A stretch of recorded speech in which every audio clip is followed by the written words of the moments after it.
Hay misiones de las que nunca se regresa. Encuentros con seres desconocidos que hielan la sangre de los militares, pero también enfrentamientos con personas que al parecer son protegidos por entidades que no son de este mundo. Querida familia, sean bienvenidos a una recopilación de historias de militares, donde hablaremos de todo aquello que no tiene explicación alguna, donde lo desconocido se mezcla con lo paranormal, con lo oscuro y perturbador. ¿Están listos para esto?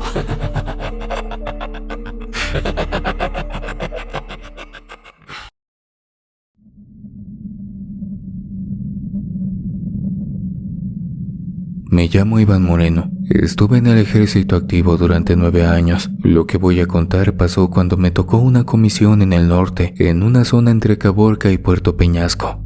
En ese tiempo, había muchos problemas con el paso ilegal de cosas por el desierto. Nos mandaban en turnos de 15 días para recorrer ciertas áreas, donde casi nadie se mete, porque no hay nada, solo piedras, monte bajo y puro calor, mucho calor.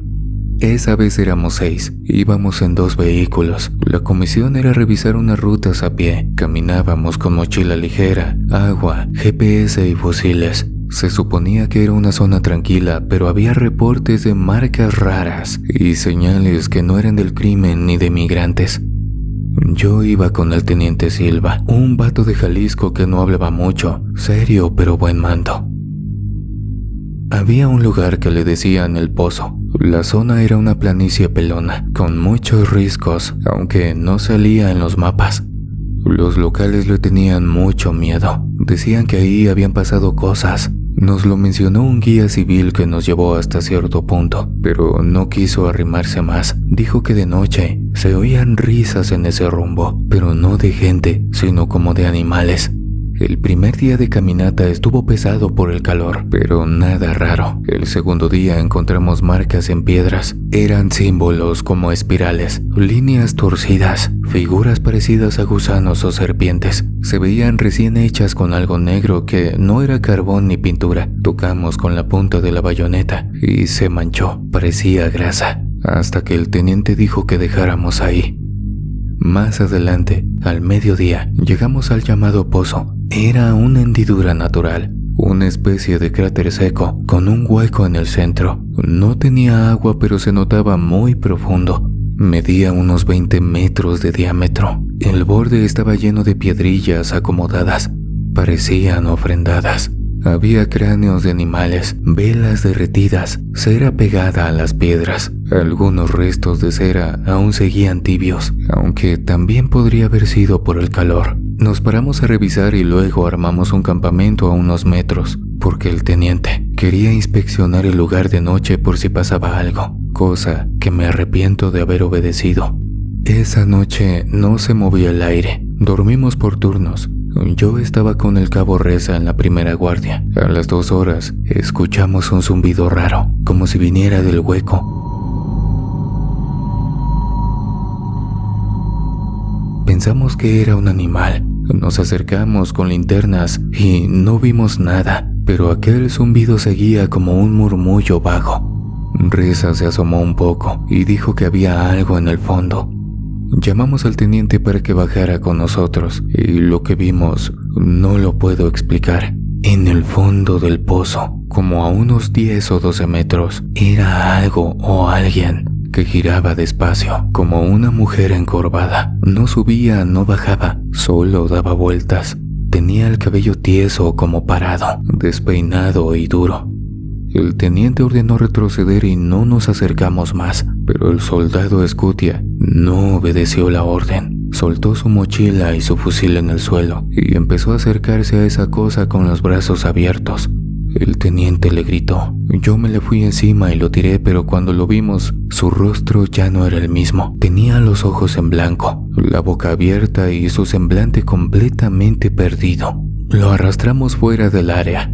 Todo esto, mientras la figura esa seguía ahí como observando todo. Y creo que es obvio que esa cosa estaba provocando la situación. Esa noche nadie se durmió. Scutia no hablaba, solo movía la cabeza de un lado a otro como si oyera algo o se encontrara en una pesadilla. A las 5 de la mañana vomitó un puño de pelos largos y negros que claramente no eran suyos. El teniente lo amarró, literal, con cinta y una cuerda que traíamos para equipamiento. Dijo que algo lo había poseído. Yo no creía en esas cosas, pero eso que salió de su boca no era normal. Para la mañana, Scutia ya no tenía pulso. Lo revisó el cabo enfermero. Muerto, sin razón aparente. No estaba herido, no había deshidratación, solo muerto. Lo envolvimos en una lona y lo subimos a una camilla de campaña. Ahí fue cuando el teniente decidió que saldríamos de inmediato, aunque fuera con peso extra. Pero cuando intentamos tomar el rumbo, ningún aparato marcaba, no funcionaban. No teníamos coordenadas ni reloj, solo el símbolo de error en la pantalla. Lo mismo con las brújulas, parecían perdidas. Las manecillas se movían de un lugar a otro sin acertar. A los pocos metros de avanzar, empezaron los problemas. El cabo Reza dijo que alguien lo estaba siguiendo. Miramos para atrás y nada, pero dejó marcas en el polvo, pequeñas huellas que parecían de pies descalzos, chiquitos como de mujer pero raros. Los dedos estaban más separados, uno más largo que el otro, y dejaba una marca al final de los dedos como si se tratara de uñas o garras de 2 o 3 centímetros. Avanzamos más rápido. 2 horas después, vimos una silueta entre los riscos, alta y jorobada. El teniente le apuntó pero no disparó. Dijo que no se sentía bien. Se agarró el estómago y luego vomitó una especie de sangre. Así sin más. Lo tuvimos que cargar entre 3. Ya íbamos perdiendo fuerza. Reza se quedó vigilando atrás y cuando volteé ya no estaba. Solo estaba su casco ahí tirado. No regresamos por él. Yo lo habría hecho, pero no podía con el teniente en brazos y no sabíamos cuánto nos faltaba para salir.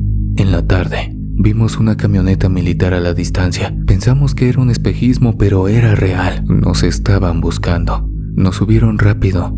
Dimos aviso al teniente. Lo metieron a revisión, pero murió en el trayecto. A mí me dieron descanso médico por trauma, me hicieron exámenes y todo bien, pero desde entonces me sale un salpullido en el cuello cada que hay luna nueva.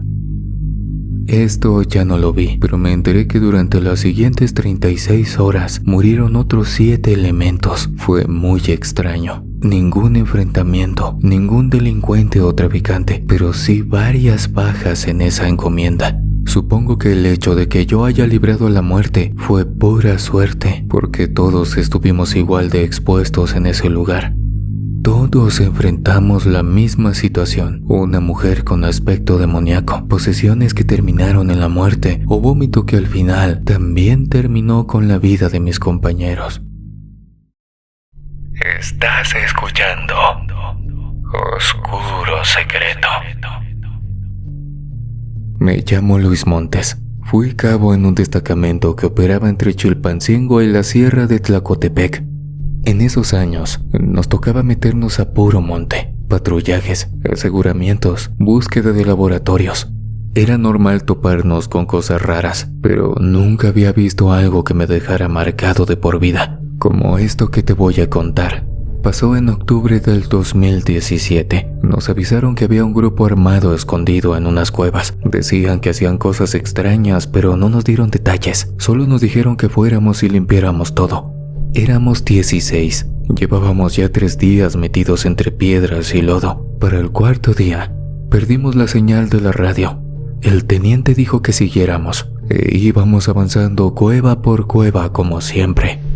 Casi al anochecer, uno de los del escuadrón encontró una entrada. Salía un olor fuerte a quemado y podrido. Vimos algo de fuego adentro. Rodeamos, pero no había otra manera de entrar y nos ordenaron avanzar. 2 compañeros fueron primero. Luego entré yo junto con Robles, y lo que vimos allá adentro no tenía explicación alguna. Las paredes estaban llenas de veladoras negras pegadas. El piso tenía animales muertos tirados, todos abiertos del pecho. Había gallinas, cabras, gatos, algunos que todavía humeaban. En el centro de la cueva estaba una figura parada, hecha con huesos amarrados y barro seco. Le habían puesto una cruz volteada en el pecho. Tenía la espalda llena de nombres tallados, como si los hubieran escrito a cuchillo. Muchos nombres, pero lo extraño o aterrador era que algunos eran iguales a nuestros apellidos. Eso me sacó el aire. La verdad es que sí me dio miedo. El teniente y otros 3 entraron detrás. Apenas vieron la figura, uno de ellos se desmayó. El teniente se acercó a un altar que estaba al fondo. De ahí sacó una libreta cubierta con algo que parecía piel humana. Supongo que la abrió por puro instinto. Y lo primero que se encontró fue con la frase: Sic diabolus creatus est.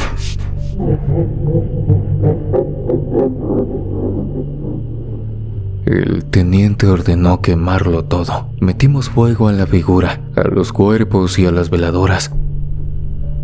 Todo ese humo se nos pegó en la piel, en la ropa. No servía de nada. Sentíamos que una parte de nosotros se había quedado ahí en esa cueva. Esa noche acampamos en un claro. Nadie pegó un ojo. Como a la medianoche escuchamos a Robles pidiendo ayuda. No estaba donde se había acostado. Lo encontramos a unos metros escarbando con las manos como loco. Las uñas se le habían arrancado. La piel de las manos la tenía toda desgarrada. Escarbaba como si estuviera buscando algo que no podía ver, pero que el diablo ya le había metido en la cabeza. Lo llevamos al campamento a rastras. Temblaba y no hablaba. En la mañana ya no respiraba. No tenía heridas graves, no tenía marcas nuevas, nada. Sus ojos seguían abiertos mirando al cielo.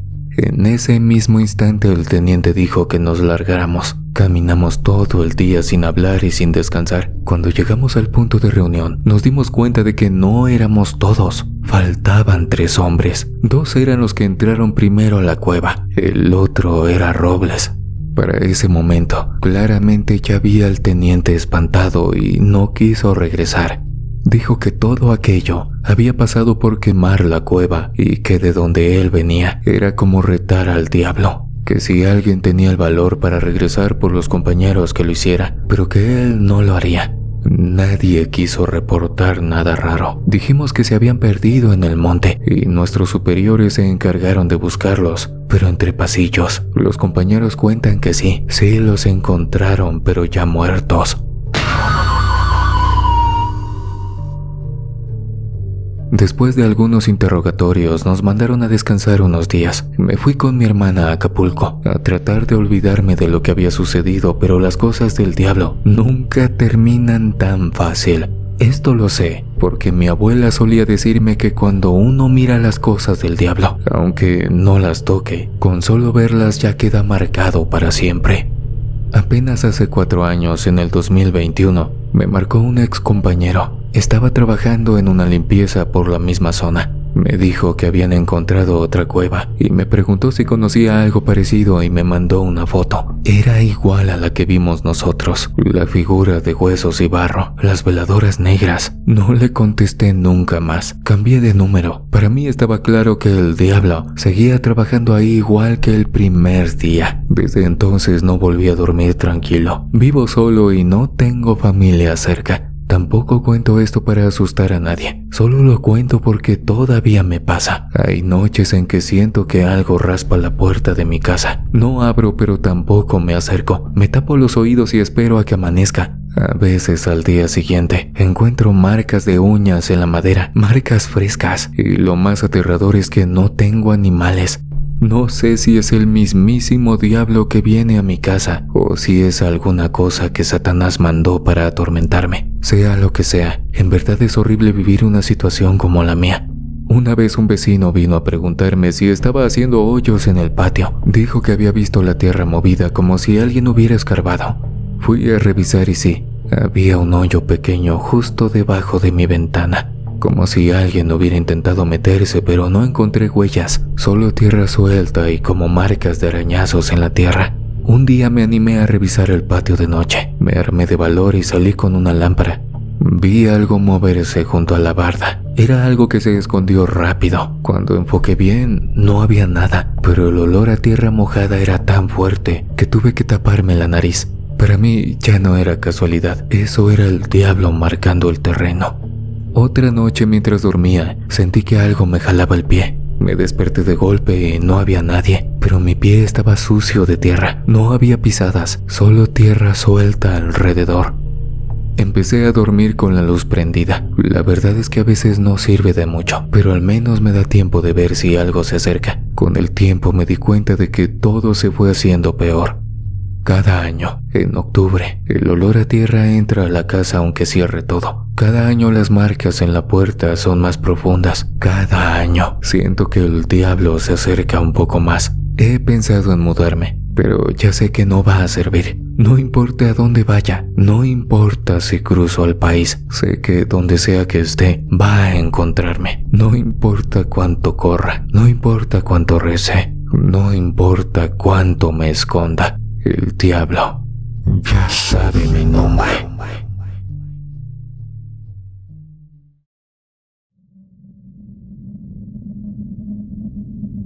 Me llamo Juan Amador. Fui infante de marina 8 años. Después me dieron de baja voluntaria y me metí a trabajar a una empresa de telecomunicaciones que instala antenas en zonas lejanas. Me tocó subir a muchos cerros y cruzar caminos duros. Todo eso no me asustaba. Ya venía curtido.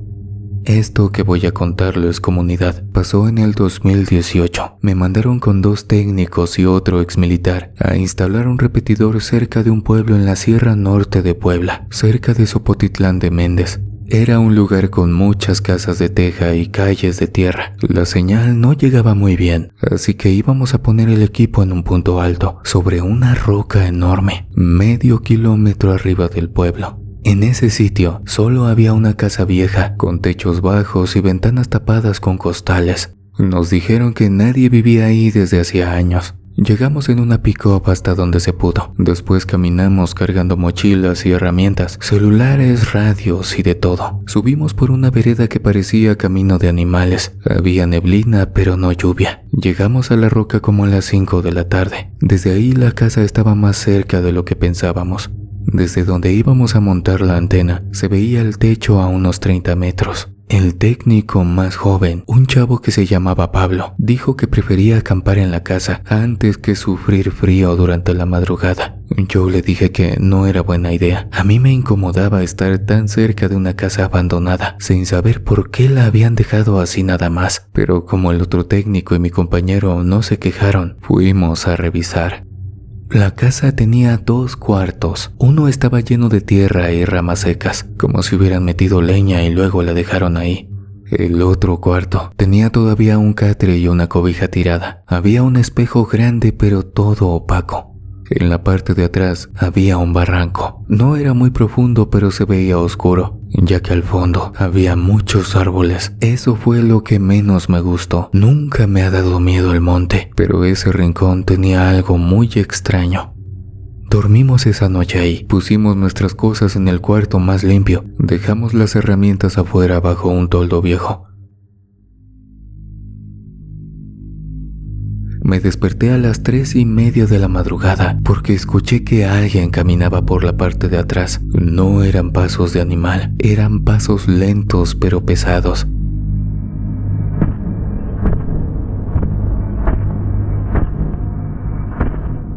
Me levanté y vi a Pablo parado junto a la puerta, viendo hacia el barranco. No se movía, no hacía nada, solo ahí.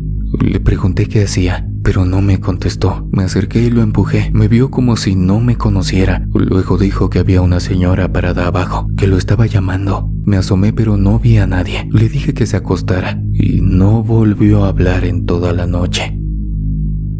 Al día siguiente, el equipo se levantó temprano. Armamos la base de la antena. Todo iba normal, pero cuando bajamos a desayunar, alguien había sacado nuestras mochilas y las puso en fila frente a la barranca.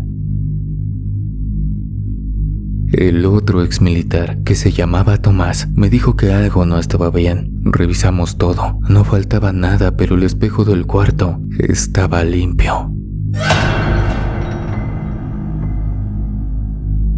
alguien lo había sacudido. Eso sí fue muy extraño, porque estaba todo empolvado el día anterior. Ahora reflejaba todo claro, pero no nos veíamos igual.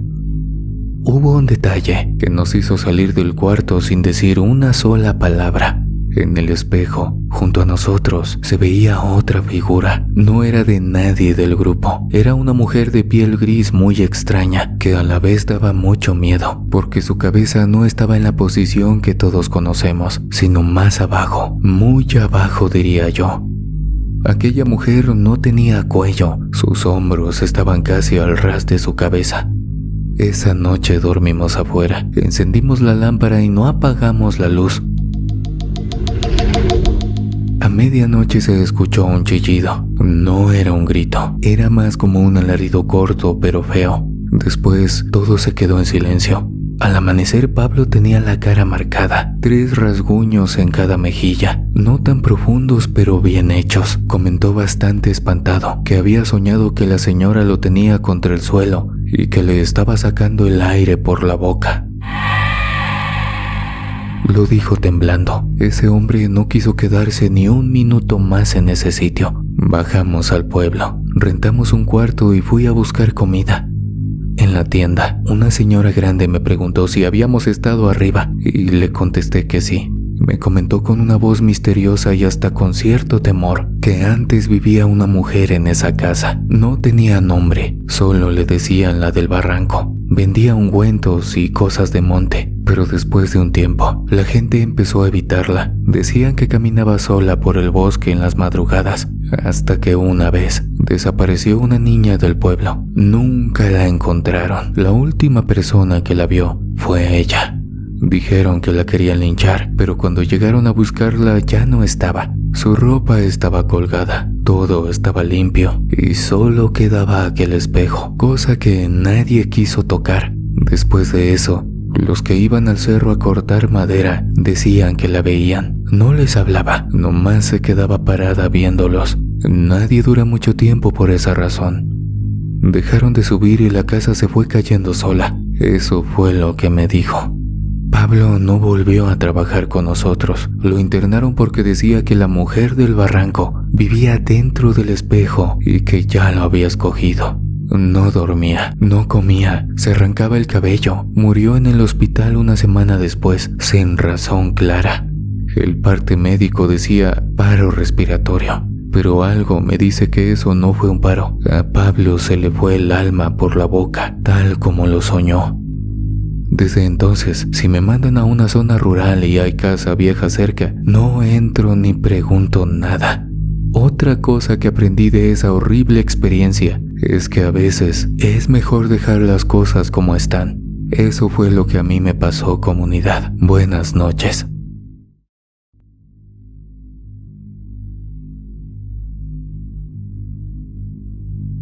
Me llamo Rodrigo Chávez, tenía 37 años en ese entonces. Soy de Veracruz, pero casi no he estado allá. Desde los 18 soy soldado de infantería. Me tocó andar por muchos lados, pero nunca había visto algo como lo que me pasó en Chiapas. Fue en septiembre del 2022. Me mandaron a un cuartel que estaba olvidado entre cerros. Era un lugar que nadie pelaba. Estaba sucio, con paredes descarapeladas, cercas torcidas y pasto crecido. Éramos pocos, la mayoría soldados castigados o que nadie quería tener cerca, ya sea por rebeldes o por muchas más cosas. El trabajo era aguantar el calor, cuidar el armamento viejo, patrullar caminos donde nunca pasaba nadie. Parecía que estábamos ahí nomás para que no dijeran que se había abandonado el cuartel. La comida a veces llegaba en mal estado y a veces ni eso. Nos la pasábamos más cuidándonos entre nosotros que esperando órdenes. El sargento Luna era el que mandaba, un señor de unos 50 años, curtido, con manos pesadas y cara de pocos amigos. El güero era el más joven, apenas tenía 19 años, un chamaco al que mandaban por error o también porque lo habían castigado. La noche del 16 de septiembre me tocó guardia. La verdad, ni teníamos ganas de hacer honores ni nada. No había música, no había fiesta, estaba todo apagado. Ese día me tocaba la torre principal, la que daba al único camino de terracería que subía al cuartel. Estaba solo, pero en ese lugar comenzó todo. Como a la 1 de la mañana vi venir algo. No era un coche, no era un caballo, era un hombre grandote que venía caminando despacio, muy despacio. Prendí la lámpara y lo alumbré. No era un hombre normal, traía uniforme militar pero todo de negro. Las botas, el casco, el uniforme, hasta parecía que andaba de luto. Pero también ahí fue donde me di cuenta de algo extraño. La piel la tenía roja, pero roja como la carne viva, como músculo sin piel. Conforme se acercaba, pude notar que de la frente le salían 2 cuernos grandes curvados hacia arriba. Sus ojos eran 2 hoyos negros completamente, sin blanco, sin pupila. Estoy seguro de que en esos huecos no había ojos. Me bajé de la torre como pude, casi me parto el cuello y empecé a gritar. El sargento Luna salió de su oficina medio dormido, con el fusil colgando. El güero salió del dormitorio en calzones y sin botas, tambaleándose. En cuanto pudimos nos paramos frente a la reja. Y estoy seguro de que lo que estaba frente a nosotros era el diablo. No decía nada, no respiraba fuerte, no sudaba, no hacía ningún movimiento que se viera humano. El sargento Luna levantó el fusil y le apuntó directo al pecho, cosa que yo también hice. Desafortunadamente el güero no podía sostener su arma. Ahí fue cuando el diablo levantó la mano derecha. No gritó y tampoco hizo gestos, solo levantó su mano. Ahí fue donde la cadena que aseguraba la entrada tronó solita. No hubo fuerza alguna, solo se rompió como si fuera un hilo de coser. El diablo entró caminando. Cada paso que daba dejaba una marca profunda en la tierra. No era tierra suelta, era tierra compacta. Y aún así sus botas la abrían. Se veía chamuscado donde pisaba. No era una ilusión. Se veía, se escuchaba y olía como a azufre. Ese enorme hombre se paró en medio del patio y sin pensarlo 2 veces, el sargento disparó. Acertó 2 tiros en el pecho. Yo vi las balas salir del arma. No falló. Le pegaron directo en el pecho, pero no entraron, sino que rebotaron y cayeron al suelo. El güero cayó de rodillas llorando. No podía ni hablar. Yo quise correr, pero el cuerpo no me obedeció. Se me quedaron pegadas las piernas. Sentía los brazos completamente pesados. El diablo dio 3 pasos más. Cada paso sonaba pesado, pero no era eco, era peso real. Se paró frente al sargento y el sargento se volteó para correr, pero cayó como trapo viejo. No gritó, no pidió ayuda, solo se cayó. Aquello que se nos había metido al cuartel me miró. Yo lo sentí. No era como odio ni tampoco con gusto. Era una mirada vacía y profunda que daba mucho miedo. No se movía nada en su cara. Se agachó y me tocó el hombro con su mano roja. No me dolió, pero al instante vi cómo la piel se me puso morada, como si me hubiera golpeado un tubo. Luego se paró derecho y se fue caminando al almacén. La puerta de metal se abrió sola y entró. Adentro no había luz, ni siquiera un reflejo. Luego se apagaron las lámparas del cuartel. De un segundo a otro, la oscuridad era completa. Nadie se movió. Nos quedamos tirados en la tierra sin hablar, sin respirar fuerte, sin intentar absolutamente nada. Así nos quedamos hasta que empezó a amanecer. Cuando empezó a haber un poco de claridad, el almacén seguía cerrado, pero en las paredes de afuera había marcas negras redondas, como si hubieran arrimado antorchas y las hubieran pegado ahí. No eran manchas normales, eran marcas gruesas y profundas. El sargento se levantó con dificultad. No hablaba. El güero seguía espantado. Yo no sentía ni miedo ni rabia, solo me sentía vacío. Es más seguro que también estaba espantado y todavía la adrenalina la tenía hasta arriba. Esa misma tarde pedí mi baja. No pedí permiso. Tampoco les expliqué mucho. Solo les dije que no podía seguir con eso, que ya no quería ser soldado. No podía dormir, no podía comer, no podía estar en un lugar cerrado sin que un ataque de pánico me atacara. Yo vi al diablo. No fue un truco, tampoco fue un loco disfrazado, no fue un muñeco ni una ilusión. Yo lo vi. El diablo existe, me crean o no. Después me enteré de que ese cuartel había sido cerrado hace muchos años antes, pero lo habían vuelto a abrir para mandarnos allá. Se sabía de voz en voz que la gente que antes había estado ahí no acababa bien. Decían que muchos se habían perdido en la sierra, que otros militares se habían suspendido del cuello sin razón alguna, y otros simplemente no regresaron de patrullajes. Nunca lo contaban de forma oficial, pero los viejos del pueblo más cercano, los que a veces iban a vendernos frutas, contaban cosas. Decían que ese lugar estaba maldito desde los tiempos de los primeros soldados, que algo había bajado de los cerros hace mucho, algo que no era de aquí. Alguien a lo que no se le podía disparar ni hacerle daño. Un diablo rojo que de vez en cuando bajaba para espantar a la gente.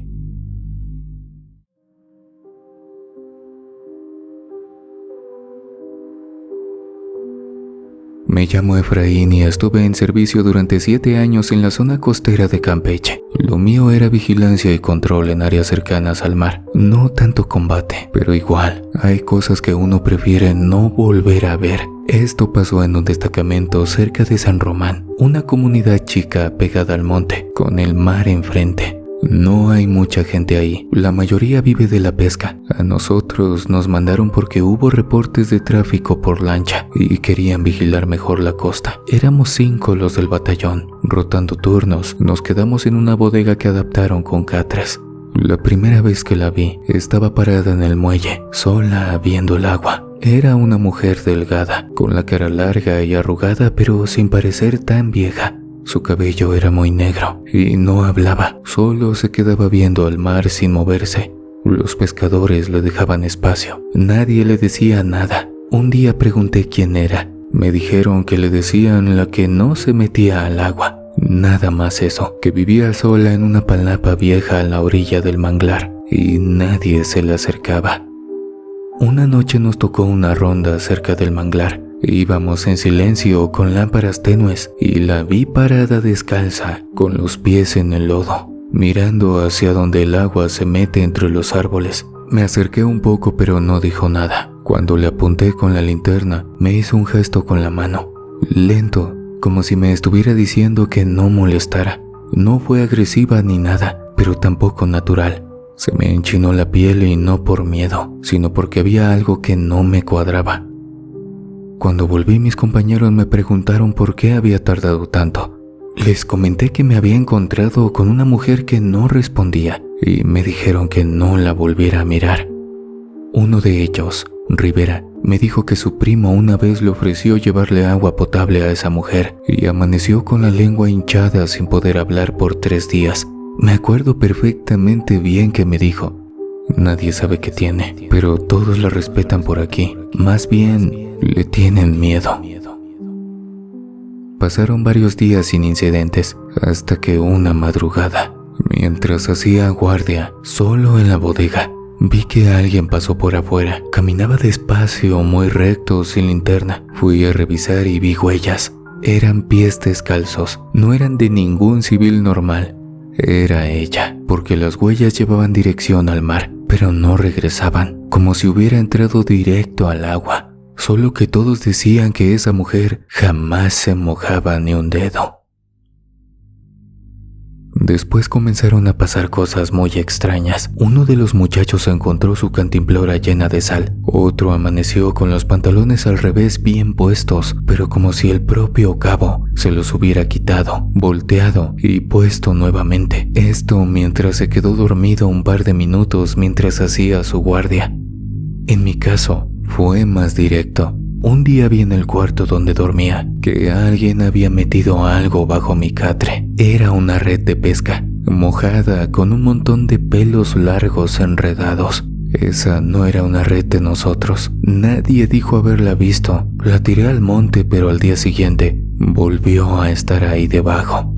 La tercera vez que apareció la red, tenía dentro un frasco chico con agua turbia y algo flotaba dentro. Era una especie de uña larga y negra que no era humana y que olía a podrido. Esa noche soñé que la mujer estaba sentada junto a mi catre, con los pies secos pero el vestido mojado de cintura para abajo. Me desperté sudando. Sentí el olor del mar dentro del cuarto, justo así, como si hubiera alguien parado frente a mí, pero no podía ver nada. Pedí relevo y no me lo dieron. Me dijeron que aguantara el mes. Ya faltaban 8 días. El penúltimo día me tocó salir con Rivera a revisar unos botes encallados. Uno estaba muy cerca del manglar. Lo empujamos con varas para poder moverlo del lodo. Mientras lo hacíamos, escuché que Rivera se detuvo y se le cayó la lámpara. Cuando lo volteé a ver, estaba viendo algo detrás de mí. Le pregunté qué era y no dijo nada. Solo me empujó y salimos corriendo.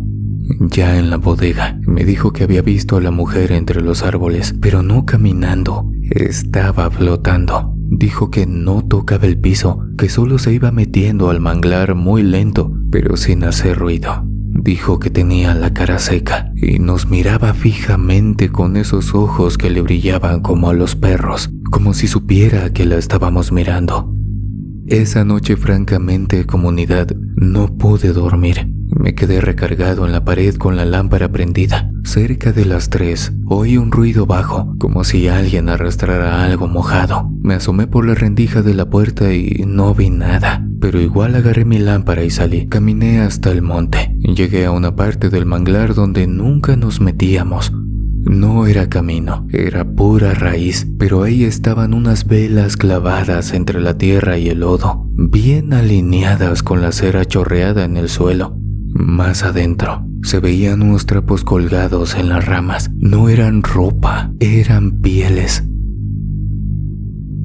Cuando me di cuenta de eso, apagué rápidamente la luz. Me quedé escondido tras una palma caída. Desde ahí la vi. Ella estaba agachada con el cabello colgando, y delante de esa mujer había algo grande tendido, como un cuerpo cubierto por costales manchados. Entretanto, logré distinguir que también había otras cosas colgadas. Un perro, creo, o lo que quedaba de él más bien. Y lo otro que colgaba, lo más feo, tenía forma humana, pero ya no se movía. Estaba abierto como mariposa. No sé qué colocaba en su interior, pero aquella mujer murmuraba algo, con una voz que no salía natural.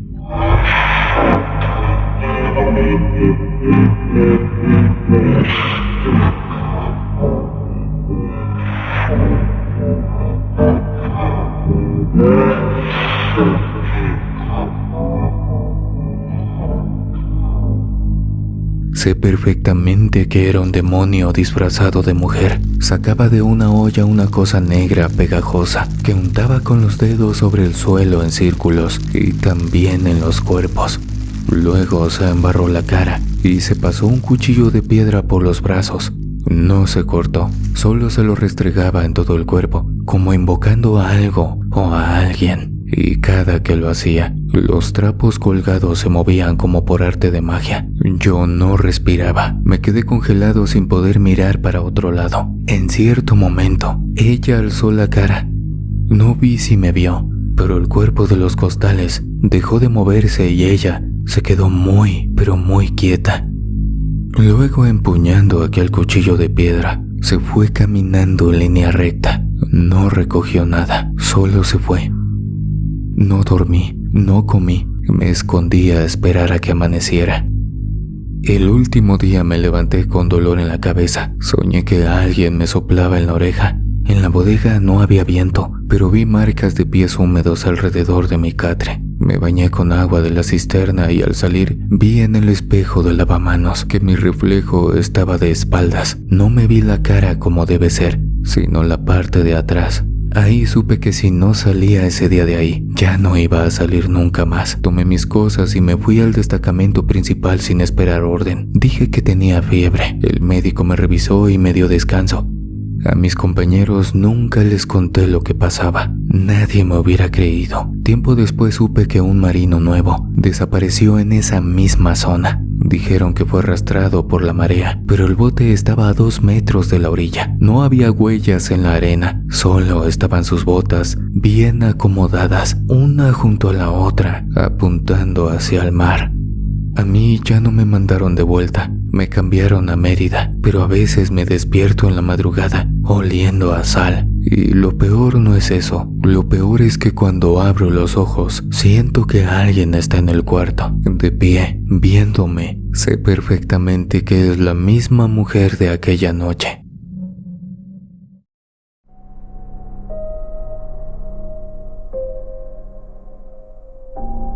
Me llamo Armando Salgado. Trabajé varios años de segundo maestro en la Marina. Andaba en operativos costeros por la zona de Alvarado, Veracruz. Revisábamos embarcaciones, caminos de terracería, rancherías apartadas. Teníamos jornadas largas que empezaban de madrugada y a veces se seguían hasta la noche.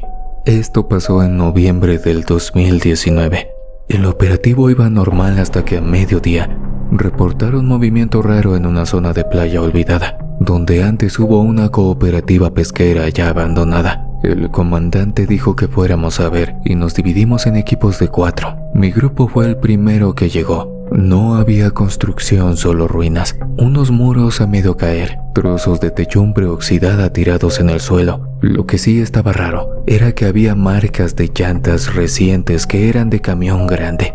El sargento dio la orden de revisar. Avanzamos separados por unos metros. No había puertas ni techos para entrar, solo pastizal seco y pedazos de concreto. Pero nos llamó la atención una sección donde la tierra estaba removida como si hubieran escarbado y taparon después. Entre los escombros encontramos una compuerta de metal vieja caída de lado. La movimos y debajo había un agujero de poco más de 1,5 metros de ancho. Bajaba con una pendiente natural. No era un túnel hecho con maquinaria. Era como la tierra se hubiera reemblandecido y luego alguien escarbó a mano para abrirse paso. El sargento dudó un poco y después preguntó por radio si había indicaciones. El comandante dijo que siguiéramos solo si no poníamos en riesgo a nadie. No vimos peligro inmediato, así que bajamos con linternas en mano y armas listas. La bajada era resbalosa, la tierra olía raro, no era la humedad del mar, era como un olor ácido que de pronto raspaba la garganta. Abajo había un claro de tierra apisonada, rodeado por muros de piedra suelta, como si alguien hubiera querido hacer un sótano rústico, pero en medio había una especie de altar improvisado. No era una mesa, era un círculo grande de piedras, y dentro de él habían acomodado huesos pequeños, pedazos de cuerda, restos de velas y animales muertos. Todo estaba seco, pero se notaba que no llevaba mucho tiempo ahí. Entre las piedras vimos algo más. Era una figura humana, encogida, atada de pies y manos, que llevaba una capucha roja. El sargento se acercó con cuidado, movió la capucha con el cañón del fusil y vimos con asombro que era un hombre vivo, pero al borde del colapso. Estaba sucio, delgado, con la boca cubierta por un trapo negro amarrado con nudos. No tenía señales visibles de golpes, pero su mirada estaba ida. Tenía los ojos abiertos, fijos, parpadeando a veces como si no entendiera dónde estaba. No sabíamos qué hacer, no había señal de radio allá abajo. El sargento dijo que lo sacáramos de ahí, pero sin tocar nada del círculo. Entre todos logramos cargarlo. Era más liviano de lo que parecía. Apenas pisamos la pendiente para salir. Sentimos que la tierra tembló leve. No era un temblor normal, fue un solo golpe seco, como si algo pesadísimo hubiera caído cerca. No quisimos averiguar más y salimos rápido. Afuera ya nos estaban esperando. Subimos con todo y herido y nos fuimos. Nos llevaron a una base improvisada. Ahí, en lo que esperábamos indicaciones, el general ordenó que al hombre lo encerraran en una celda provisional hasta que vinieran los médicos. Aquel tipo no habló, no pidió agua ni comida, solo se quedó sentado mirando a la pared. Horas después llegaron refuerzos, pero nadie quiso acercarse mucho. Uno de los médicos militares que lo revisó dijo en voz baja que jamás en su vida había visto a alguien en ese estado, sin haber perdido la conciencia. Esa misma noche llegó el comandante. Nos reunió a todos los que habíamos bajado. Dijo que lo que encontramos no era nuevo, que en esa zona décadas atrás había sido un punto de rituales mezclados con creencias torcidas de brujería vieja, cuya finalidad era estar en comunión con el diablo. Nos dijo que no debimos de sacar nada de ahí, que por más que pareciera un ser humano común y corriente, no lo era. Todos creímos que estaba bromeando. Entonces, mirando directamente al general, le preguntó si alguna vez había oído hablar de la operación que lo había convertido en comandante. Y el general respondió que sí, que había escuchado que él solo había logrado salir de una emboscada y además le había salvado la vida a 4 elementos. Entonces el comandante movió la cabeza y dijo que eso era lo que se decía, pero que esa no era la verdad. Que sí había ocurrido una emboscada y dieron de baja a todos menos a uno, porque había uno que era inmune a las balas, y ese uno fue mandando al otro mundo a los soldados. El comandante había logrado escapar, pero no salvó a nadie porque todos fueron despedazados.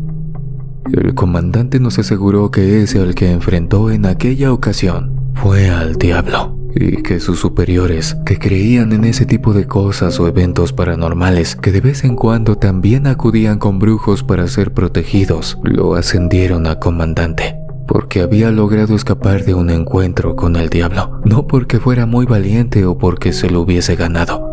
Luego señaló al hombre que teníamos en la celda y nos dijo: esa cosa que tienen ahí encerrada no es una persona, no es un hombre, es el diablo.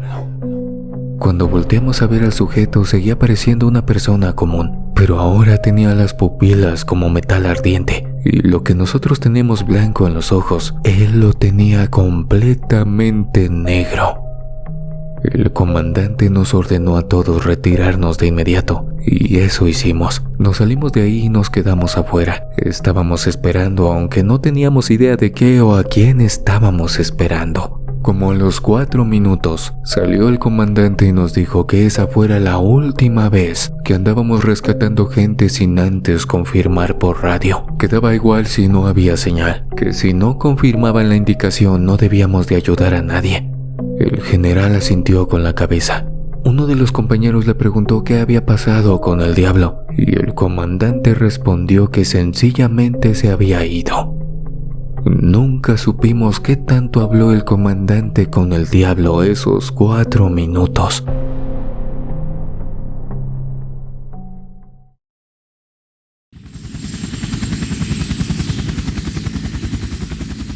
Hola, me llamo Hugo Ramírez y estuve 11 años en el ejército. La historia que voy a contar me pasó en una misión de reconocimiento en Chiapas. Era el 2013. Nos mandaron a patrullar una zona pegada a la frontera, donde habían reportado movimientos raros. No era nada oficial, pero los civiles hablaban de personas entrando al monte y saliendo días después muy distintos. Suena extraño, ¿verdad? Gente que antes era tranquila y al regresar ya no hablaba ni comía. Unos se perdían otra vez y no los volvían a ver. Éramos 5 los del pelotón. Me tocó ir de segundo al mando. El teniente Medina iba al frente. Llevamos radio, GPS y todo lo necesario para estar 5 días metidos en ese lugar. Entramos a pie por una brecha poco marcada, siguiendo las coordenadas que ya nos habían marcado. El primer día caminamos bien, dormimos en un campamento básico. En la noche se oían ruidos de animales, pero nada fuera de lo común. Fue al segundo día cuando las cosas raras comenzaron a pasar. El cabo Rojas, que iba de último, dijo que vio a una mujer parada entre los árboles. Según él, traía el cabello larguísimo y no se le veían los pies.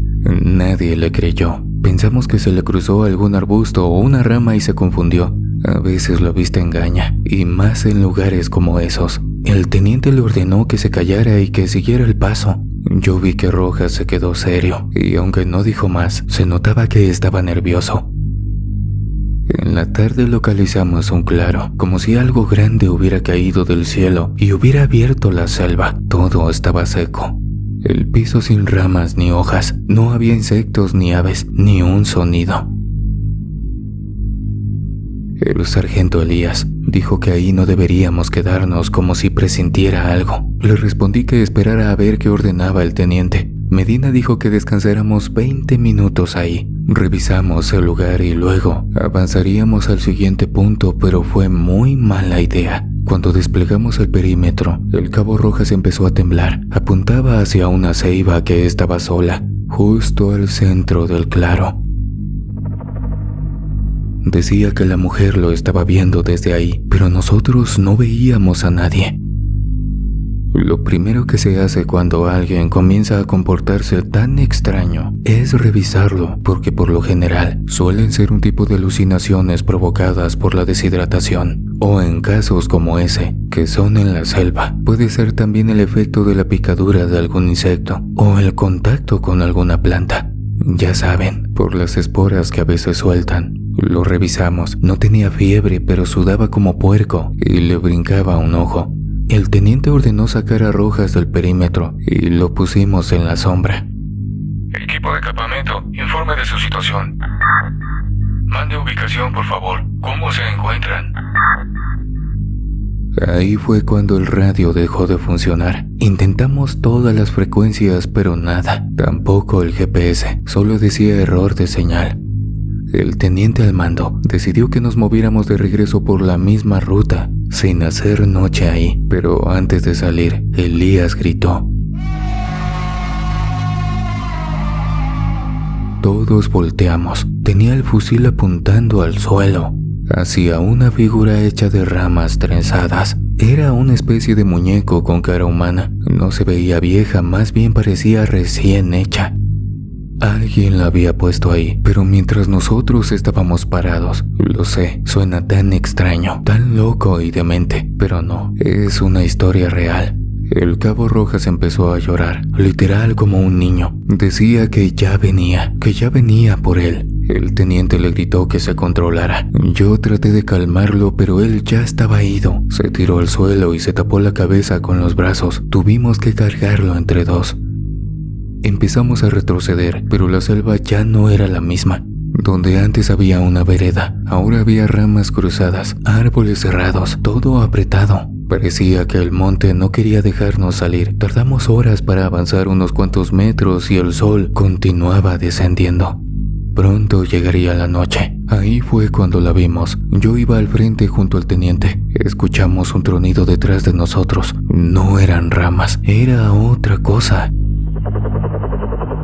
Volteamos todos y entre los árboles, ahí estaba la mujer. Alta, delgada, con el pelo colgándole hasta los tobillos. Vestía raro como una bata vieja. La cara no se le veía bien. Estaba de espaldas. Luego giró el cuello completo sin mover el cuerpo. Y luego nos miró a todos para sonreírnos de una forma tan macabra.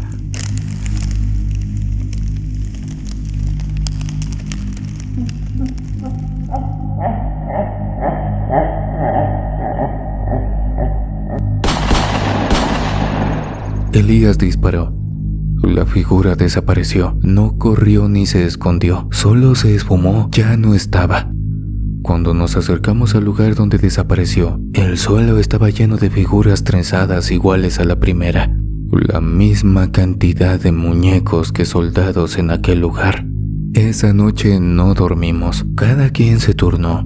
A las 3 de la mañana yo estaba en guardia cuando la escuché. No era un animal y mucho menos era humano. Miré al monte. La vi otra vez, pero más cerca. Ahora sí, ya completa. Eso de ahí no era una mujer. Tenía cara de vieja, pero los ojos eran como dos hoyos oscuros. Los brazos eran largos. Uno le colgaba como si estuviera dislocado y venía caminando hacia mí. Le disparé. Comunidad, le vacié el cargador, pero no sangró, no se cayó, solo se echó para atrás y se perdió entre los árboles como si flotara a escasos centímetros de la tierra. El teniente corrió hacia mí y me jaló. Gritó que levantáramos todo, pero cuando nos dimos cuenta, Rojas ya no estaba. Desapareció sin hacer ruido. No había señales de lucha ni huellas, solo dejó tirada su mochila. El teniente decidió dividirnos. Él y yo buscaríamos a Rojas. Elías y Torres regresarían a buscar señal de radio y nos dimos 3 horas.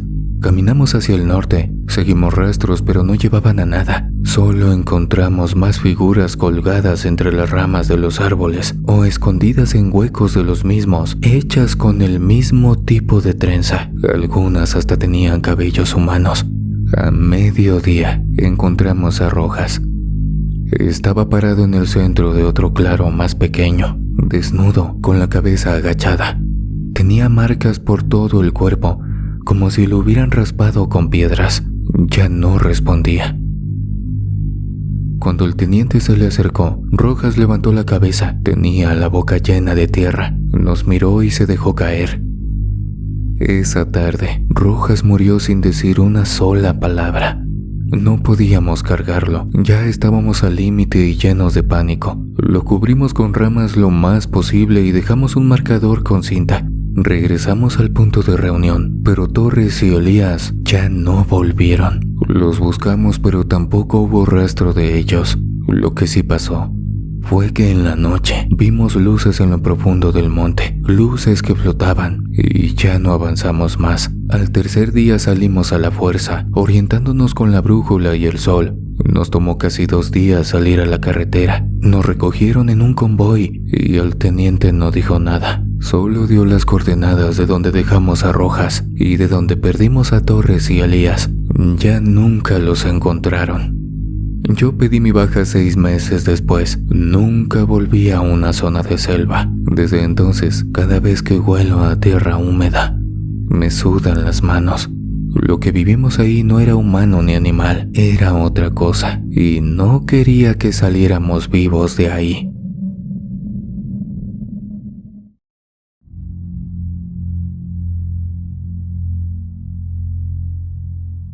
Me llamo Luis Mendoza. Entré a la Guardia Nacional en el 2017, no porque soñara con eso, sino porque necesitaba el dinero.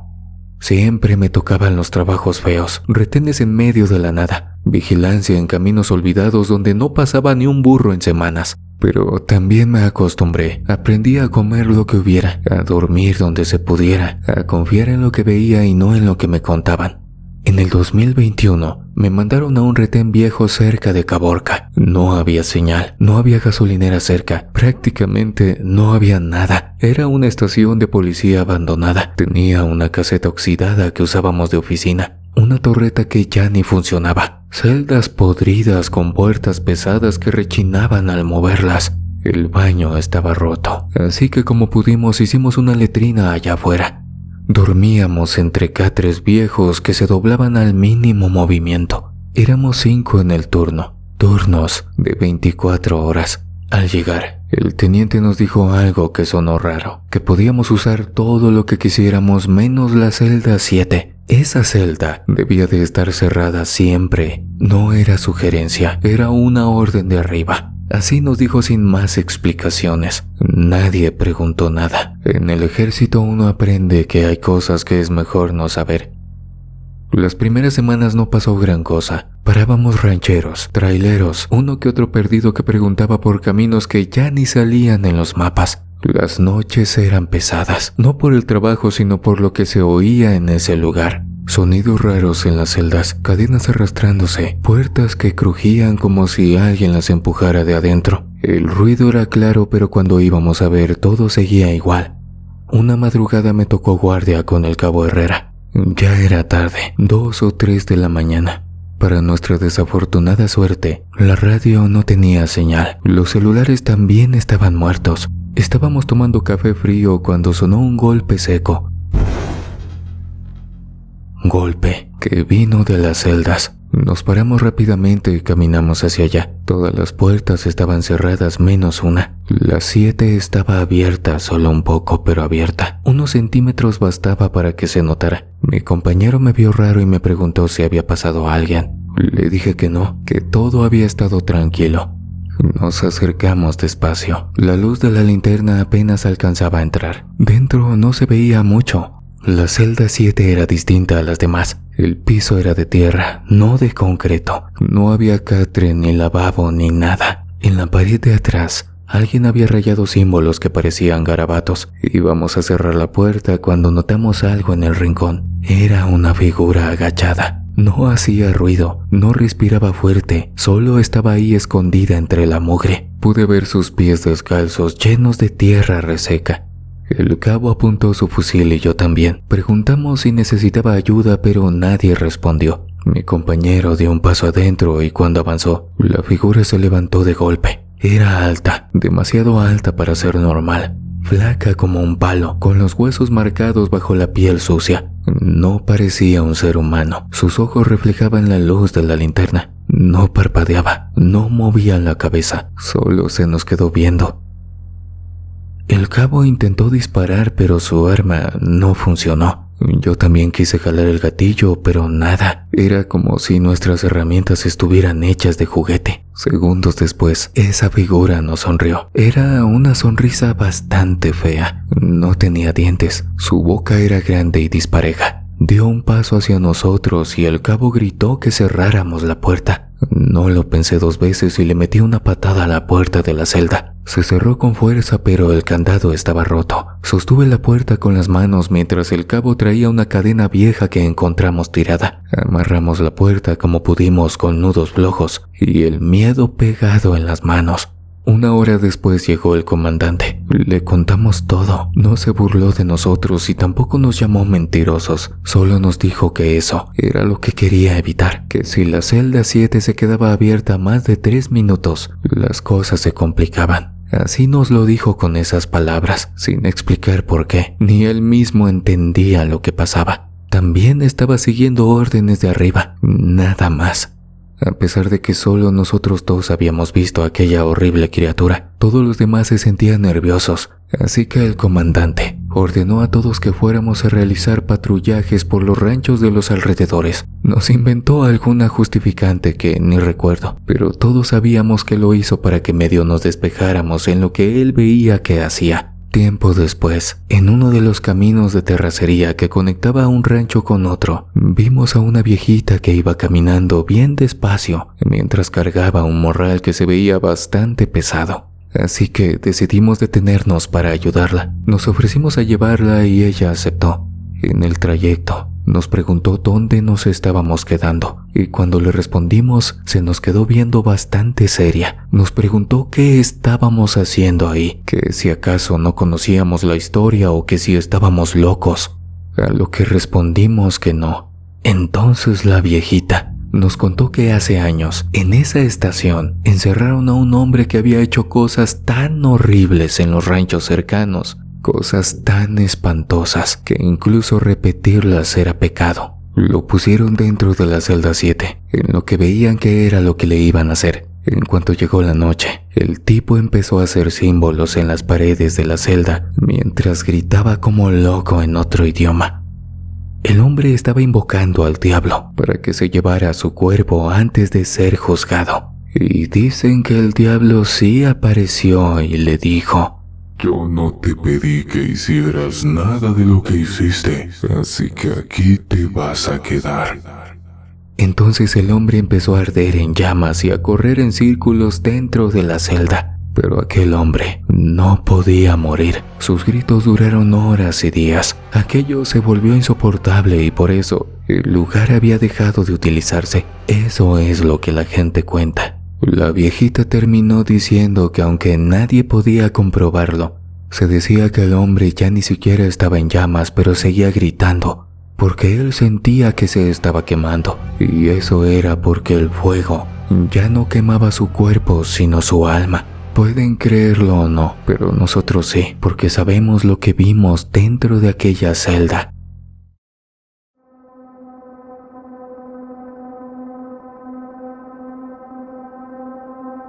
Cuando tenía 11 años, mis primos y yo nos pusimos a jugar, y quién sabe cómo terminamos haciendo una fogata. Ya era tarde y el fuego se levantaba contra el cielo de forma increíble. No sé cómo ocurrió, pero en una de esas empezamos a correr alrededor de las llamas. Alguien me empujó y caí cerca de las brasas. Me acuerdo de que por aquel entonces tenía el cabello más crecido de lo habitual, así que se prendió de inmediato, y aunque otro primo reaccionó muy rápido, me alcancé a quemar parte de la frente y algunas secciones del lado izquierdo de la cabeza, donde me quemé. Ya no me salió cabello, pero a menos el accidente no me arruinó la cara. En fin, por los 15 años llegó el día en el que me harté de andar siempre con gorra y sombrero, y terminé rapándome. Así me empezaron a decir el pelón. un apodo que a mí me sonaba como a militar y que ahora, siendo parte del ejército, porto con orgullo.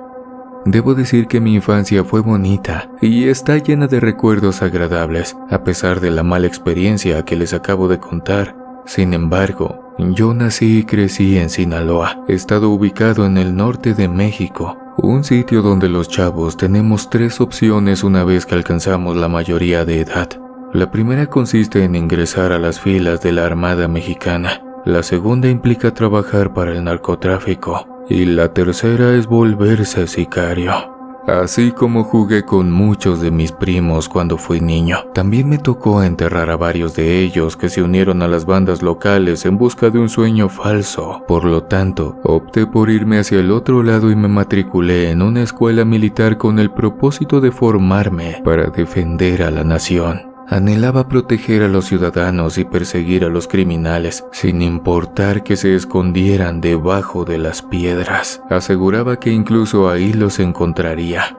Me acuerdo de que fueron años complicados, pero satisfactorios. La instrucción militar es ruda, casi salvaje. Sin embargo, también nutre el alma de un modo indescriptible. A base de esfuerzo, fortalecí mi cuerpo y mi mente para convertirme en lo que debía ser un escudo entre los vulnerables e inocentes y todo aquello que los pusiera en riesgo, incluida la maldad de otros seres humanos.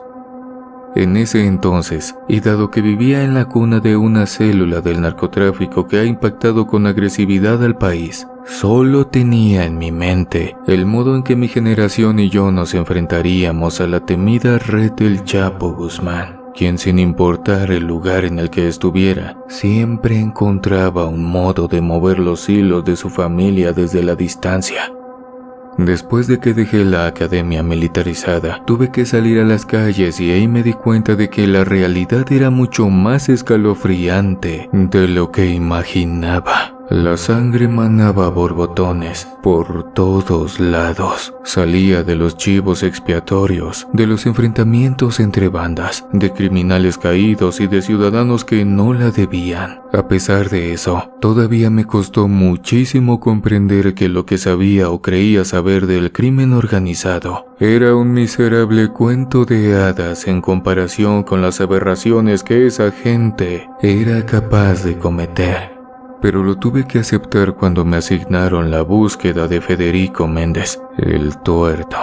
Ese sujeto era ni más ni menos que un jornalero de a pie que cayó en las redes de la escoria delincuencial y terminó descubriendo que vivir en la ilegalidad se le daba mejor que desgranar mazorcas flacas durante la temporada de cosecha.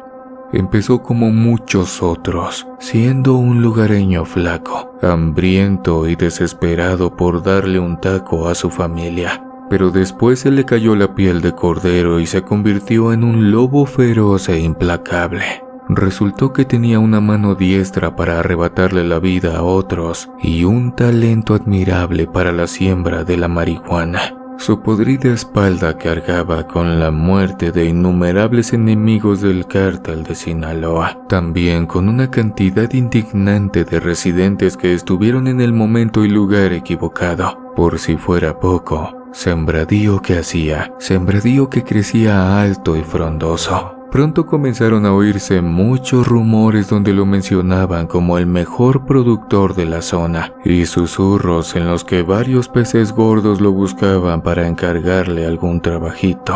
Pronto, también se empezó a hablar de Federico como un señor de la mafia, un maestro curtido, un siniestro personaje que despojó a muchos campesinos de sus tierras y empezó a reclutar gente para que trabajaran las hectáreas bajo su mando. Por supuesto, una vez fichado, su nombre se añadió a las listas de búsqueda y captura, aunque eso contribuyó a que su leyenda se hiciera más fuerte y se nutriera con toda la clase de supersticiones. Se decía, por ejemplo, que además de narco y sicario, era brujo, y que realizaba rituales con los que le pedía al diablo que cuidara sus tierras, que alejara al ejército de su camino, que ninguna bala lo pudiera alcanzar y que sus objetivos fueran fáciles de matar. Tal cosa cobraba fuerza cada vez que algún equipo le rasguñaba los pies y Federico lograba escapar. Lo más cerca que la justicia había estado de él fue cuando lo atrincheraron en una casa. Un colega vio con sus propios ojos cómo una de sus balas le dio en el hombro y otra le rozó la cara. Sin embargo, cuando acabó el intercambio de proyectiles y los soldados se acercaron al domicilio, que servía como casa de seguridad, no encontraron a nadie. Tras eso, nada se supo del hombre. De hecho, lo creímos muerto hasta unos meses adelante, cuando un informante infiltrado nos avisó que acababa de volver. Estaba vivo, pero tuerto. De ahí salió su apodo y se añadió a sus fichas de búsqueda. El tuerto se convirtió en un objetivo de importancia para el Estado, pues además de la siembra ilegal, también cocinaba sustancias y las distribuía con una red de narcomenudeo en la que tenía involucradas a personas de todo tipo, desde niños hasta personas en situación de calle. Por eso mi institución diseñó un bloque cuya meta sería atraparlo a como dé lugar, vivo o muerto. Empezamos las pesquisas en las áreas rurales de Sonora, allí donde los ojos se confunden entre la vegetación triste de la zona y los cerros camuflan el verdor de una planta, gracias al terreno irregular que se ubica a las faldas de los cerros. Así fuimos encontrando milpas en la que crecía una mata de maíz y otra de marihuana, o un recuadro de hierba ilícita en medio de tomates y cebollas. Así era de inteligente don Federico. Nos la ponía difícil y a nosotros nos tocaba seguir sus pistas borrosas sobre los parajes secos. Al cabo de unos meses, nos llegó un comentario en el que se hablaba de un sembradío ubicado cerca de unos cerros, en medio de dos pueblos que hacían frontera con el estado vecino. En ocasiones pasadas barrimos el sector por tierra y aire, pero no notamos nada extraño. Así que no tuvimos una intención real de ir otra vez. Sin embargo, no nos quedaba de otra. Mi equipo y yo sobrevolamos el terreno y, en apariencia, allá abajo no se veía nada extraño. La mayoría de parcelas tenían maíz seco, apilado y listo para ser triturado y convertido en paja. Completamos la revisión sin obtener resultados, pero el piloto continuó avanzando por la zona. Y quién sabe por qué, uno de los muchachos dijo: «Ojalá Dios nos ayudara a encontrar al tuerto». En ese momento ocurrió algo muy raro. Fue como si se nos hubiera caído una venda de los ojos. Al frente, vimos un puñado de casas esparcidas entre las lomas, mismas que debimos de haber visto antes, pero no les prestamos atención por alguna razón inexplicable. Atrás de esas construcciones, la mayoría de 2 o 3 plantas, observamos algo que no esperábamos: un sembradío imponente, rebosante de un color verde precioso, que ocupaba unos 500 metros cuadrados. Sin duda, una cosecha bien cuidada y de la mejor calidad. A la vista no se veía a nadie. El lugar tenía un aspecto abandonado, pero el plantío delataba la constante presencia de gente que se hacía cargo de él. Tomamos las coordenadas y pasamos como si nada. Luego giramos y rodeamos por el otro lado para no levantar sospechas. La idea era planear los movimientos y regresar con todo lo necesario para echarle mano a cualquiera que se ocultara ahí, y más adelante quemar la hierba que estaban produciendo. Y así fue. Nuestro descubrimiento concordaba con la información que aseguraba que el sembradío le pertenecía a Federico, y para asegurar una captura exitosa en caso de que el hombre también estuviera ahí, nos llevamos el mejor equipo disponible y todo el armamento reglamentario que fue posible. Subimos por la noche en 2 camionetas blindadas y cuando estuvimos cerca del destino marcado, nos preparamos para bajar en formación. Sin embargo, por más que dimos vuelta por los caminos de terracería, no logramos dar con las dichosas casas y menos con la indigna parcela. Esa noche nos regresamos al cuartel con la cola entre las patas. Parecíamos perros regañados. No nos explicábamos cómo nos perdimos o confundimos en el lugar. Al día siguiente subimos al helicóptero y nos dirigimos a las coordenadas recogidas en los días previos, pero por más que anduvimos dando vueltas, no fuimos capaces de ver más que terrenos baldíos alejados de la ciudad y cubiertos de polvo.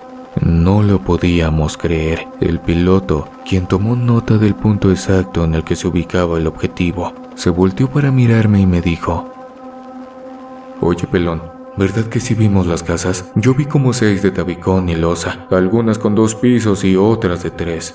Confirmé sus palabras. Yo también vi el mismo número de viviendas, así como las características puntuales que acababa de mencionar. Por segunda ocasión regresamos a nuestra sede con las manos vacías y la cabeza llena de incertidumbre. No fue uno el que vio el asentamiento, fuimos todos. Y aún así pasamos por el mismo lugar sin hallar nada. Confundidos, nos fuimos al comedor y ahí nos dimos cuenta de que teníamos visitas en el cuartel. Algunos veteranos fueron a las instalaciones a dar clases especiales para los integrantes más jóvenes y se quedaron a charlar con sus conocidos. Estaban comiendo y platicando animadamente. Mi grupo y yo los saludamos con respeto. Fuimos por nuestras charolas y nos sentamos en la mesa de al lado. No nos podíamos quitar de la cabeza el tema del sembradío. Por eso continuamos con eso y de repente, uno de los veteranos, un sargento condecorado, me tocó el hombro y preguntó: «¿Cómo que vieron unas casas, un plantío de marihuana y luego desapareció?» Con un poco de vergüenza le relaté lo que nos ocurrió en los últimos días y él escuchó de forma atenta. «Yo sé lo que pasa», murmuró cuando acabé de hablar. Esperamos a que continuara y expuso con infinita serenidad: «Con los narcos hay que andarse con bastante cuidado. Son personas crueles, sus almas están fermentadas en la violencia y eso las hace capaces de cualquier cosa, incluso de recurrir a tácticas inhumanas». Como se dio cuenta de que no comprendimos lo que trataba de decirnos, nos contó que vivió algo muy similar durante su juventud. Persiguió por meses a un sicario que, además de los encargos que le hacían, se divertía quitándole la vida a gente inocente. Así que era urgente encarcelarlo. Por más que se esforzaban, no lo lograban. Y entonces fue cuando consultaron a una bruja. La mujer revisó el caso, analizó la información e hizo algunos rituales que solo ella comprendía. Al final nos dijo que al hombre al que perseguíamos estaba protegido por un demonio y que esa criatura maléfica lo escondía de nuestros ojos. Incluso si lo hubiéramos tenido enfrente, no lo habríamos visto. La solución no era tan difícil. Debían de encomendarse a quien más fe le tuvieran e ir a las siguientes misiones con una fortaleza espiritual inmensa. Solo así lograríamos romper la barrera que la magia negra le puso al delincuente para protegerlo, a cambio de alguna cosa que entregó, fueran almas inocentes o favores oscuros. Al principio la recomendación le pareció a mi superior una reverenda tontería, pero tanto él como sus compañeros tuvieron familias creyentes y coincidieron en que no perderían nada con intentarlo. Antes de salir a la siguiente misión, se reunieron para pedir el favor de Dios y se encomendaron a su guía omnipotente. Esa fría noche se enfrentaron a su gente, lo atraparon y 2 semanas después fue extraditado a una cárcel de máxima seguridad en el extranjero. Dado que estábamos atravesando por circunstancias parecidas, el sargento nos dijo que intentáramos hacer lo mismo. Mi equipo y yo nos quedamos anonadados. Jamás hubiéramos esperado una sugerencia como esa, pero en los siguientes días, cuando recorrimos kilómetros y kilómetros sin hallar una sola pista sobre el tuerto, aceptamos ponerla en práctica. Planeábamos una redada intensa en la zona donde vimos las casas. En cuanto subimos a las camionetas, nos unimos en una oración donde pedimos claridad para ver aquello que se ocultaba de nuestros ojos por medio de energías malignas. También rezamos para mantenernos a salvo en caso de hallar a los peligrosos criminales que buscábamos. Salimos del cuartel, cruzamos las carreteras con la oscuridad sobre nuestras cabezas y bajamos a la terracería para dirigirnos al punto en donde vimos algo. Pero se suponía que no había nada. Llevábamos la duda de qué pasaría esa noche y para nuestro asombro, de repente comenzamos a ver unas luces a las faldas de la colina. Justo donde observamos las 6 casas hacía unas semanas. Parecerá mágico, pero las encontramos tal como anhelábamos. Apagamos los faros de las camionetas y nos fuimos acercando con sumo cuidado. Usamos binoculares para analizar el movimiento cercano, sin embargo, el sitio se mantenía en calma, como si no hubiera nadie. Nosotros sabíamos que ahí estaban, así que bajamos y rodeamos las edificaciones. Pronto pudimos ver el plantío de marihuana. Las hojas relucían como si acabaran de ser regadas con agua fresca. En ese instante oímos un ruido muy raro, algo parecido a un gruñido gutural y amenazante que nos erizó la piel a todos. Un compañero se persignó y elevó una plegaria solicitando protección para él y para nosotros. De inmediato lo apoyamos y repetimos su ademán. Segundos después, notamos que se ubicaba la casa más pequeña de todas. Y ahí dentro se veían unas sombras que se movían de un lado a otro. Avanzamos unos metros. Nos aproximamos y entonces ocurrió algo que hasta el día de hoy me da un miedo terrible. En medio de la parcela se levantó una sombra enorme. Según mis cálculos, una persona con esas dimensiones tendría que ser robusta, pesar más de 150 kilos y medir cerca de 2 metros de altura. Al verla también notamos que unas extrañas ráfagas de viento empezaron a azotarnos y en ellas había un mensaje claro.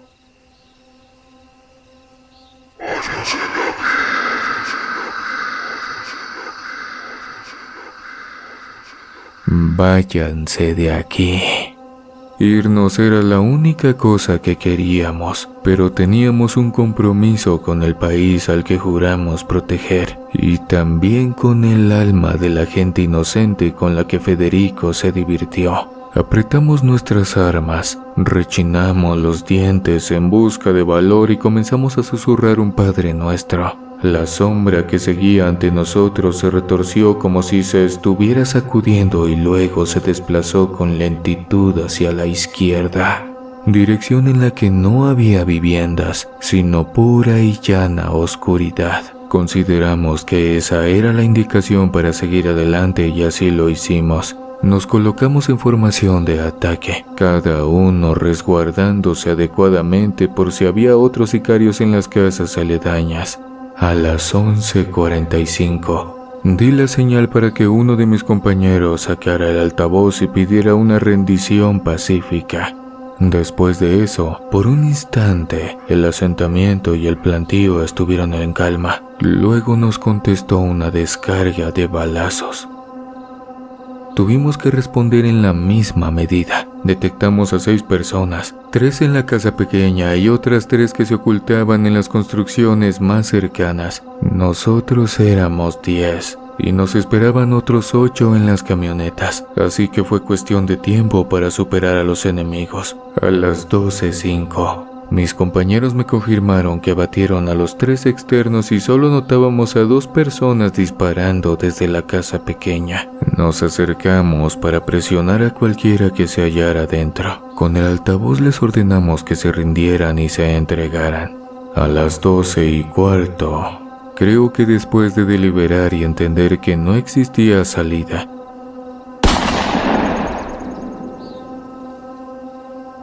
un disparo se escuchó dentro de la vivienda y después abrieron la puerta. Salió un hombre delgado con las manos en alto. La luz de un foco justo sobre el portal de entrada nos permitió ver que el sujeto se tapaba un ojo con un paliacate y llevaba una camisa ensangrentada. La aprehensión del tuerto se registró a las 12:30 de la noche y entró a los separos de la fiscalía a la 1:50. Frente a las rejas de su celda se apostaron 2 soldados fuertemente armados y un bloque especializado rodeó el perímetro del establecimiento. con el objetivo de evitar un asalto en el que otros delincuentes buscaran la liberación del sicario. Por fortuna, ni esa noche ni los 2 días en que estuvo ahí hubo incidentes. Yo, como líder del equipo que lo capturó, estuve haciendo rondines para constatar que el tipo siguiera en su sitio, y también escuché parte de la entrevista que le hicieron. Recuerdo hasta el día de hoy algunas de las respuestas que emitió aquel hombre. Le preguntaron a cuánta gente había desvivido, y él dijo que no sabía, pues había perdido la cuenta al pasar de los 60. Hacía más de 8 años. Cuando le cuestionaron para quién trabajaba, contestó con orgullo que para el cártel de Sinaloa. Sobre su familia expuso sin titubeos: "La maté". Habló de sus crímenes desprovisto de toda emoción, como el que relata unas vacaciones aburridas o una película que vio hace años, pero que no le gustó o le pareció irrelevante. Mientras yo sentía náuseas e impotencia al escucharlo, él se rascaba una oreja y luego miraba la suciedad en su uña. Me pareció repulsivo y un efecto perfecto de lo podridas que a veces pueden estar las personas. Sin embargo, aún faltaba. Antes de que fuera trasladado para su juicio, lo hallé solo, sentado en la dura losa de piedra que servía de cama en su celda, y no pude aguantar las ganas de preguntarle por qué nos resultó tan difícil encontrarlo. Por un segundo, Federico sonrió. Enseguida me miró con su único ojo y dijo: "Porque hice un pacto con el diablo". Le entregué los ojos de mi hijo menor a cambio de que me ocultara de mis enemigos.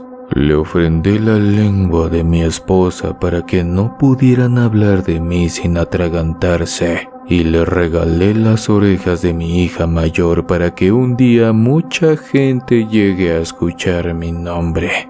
Puedes decirle a los otros que sus cuerpos están enterrados en medio de la parcela. Tal como el tuerto dijo, cortaron la marihuana del sembradío y la quemaron. Luego escarbaron en el centro y hallaron 2 esqueletos infantiles y uno adulto. Sin embargo, más allá de ese sepulcro clandestino, fueron descubiertas más de 60 osamentas humanas, cuyo cuerpo se descompuso y sirvió de abono para la hierba ilegal. Durante el juicio fui llamado a testificar y percibí una actitud muy distinta en el tuerto. No se parecía al hombre de los informes, así que le espeté: "¿Qué pasa? ¿Ya no eres tan valiente?". Y él me respondió: Sigo siendo valiente, pero si estoy aquí es porque mi protector me abandonó. Ya no puedo ir jugando. A mi espalda no hay sombra que me cubra. Con esas palabras me acordé de la silueta oscura que vi en la parcela, imponente y aterradora. Fui consciente de que era verdad. Los sicarios, los narcos y la gente que anda en los grupos criminales es mala, despiadada e inhumana. Así que son capaces de hacer lo que sea con tal de sentir que tienen la victoria asegurada y la espalda cubierta, incluso si eso implica recurrir a fuerzas o entidades que escapan por completo a la razón humana. El tuerto fue condenado a cadena perpetua y luego extraditado a una cárcel de máxima seguridad donde nadie sabe por qué, pero comenzó a enloquecer hasta que se quitó la vida él mismo. Confío en el que al antiguo campesino lo acosaron los espíritus de la gente a la que lastimó y le hicieron pagar por el sufrimiento que les causó. No olvides compartirme con tus amigos. Nos vemos. Ahí estaré en tus pesadillas.